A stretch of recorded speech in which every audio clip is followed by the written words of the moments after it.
El presidente de la República, Horacio Cartes, realizó hoy un recorrido por el departamento de Alto Paraná y participó en varios actos políticos. Por supuesto, no perdió la oportunidad para pedir votos para sus candidatos en su movimiento Honor Colorado. Una niña de apenas 8 años nuevamente fue utilizada para fines proselitistas.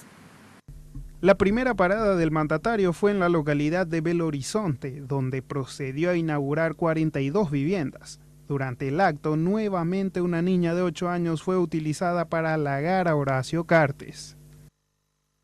Si cuando yo sea grande seré la mejor presidenta del Paraguay, así como vos, tío.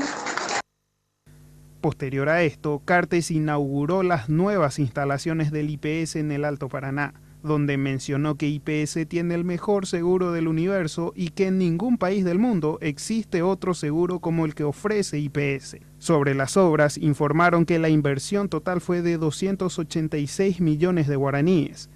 El nuevo hospital tiene capacidad para 250 camas de internación, 36 para terapia intensiva y 9 quirófanos. Y es el inicio de la transformación de los servicios de salud en Alto Paraná.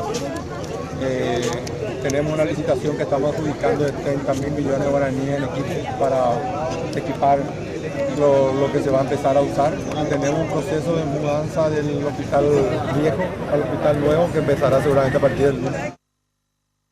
El tour presidencial también incluyó a Juan León Mallorquín para la inauguración de una subestática eléctrica, donde Cartes aprovechó y pidió votos para su candidato Santiago Peña. Dijo que si votan por Santi, seguirán viendo inauguraciones de obras en la zona. Finalmente, Cartes participó en un encuentro con tabacaleros en Hernandarias, donde los trató como miembros de su familia. Si ustedes creen que yo les voy a prometer que vamos a cambiar a esos senadores, no les voy a decir la verdad. Ellos no van a cambiar.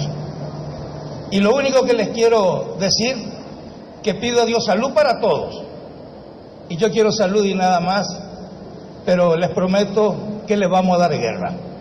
Vamos a pelear. De esta manera, Horacio Cartes finalizó su recorrido proselitista en el Alto Paraná.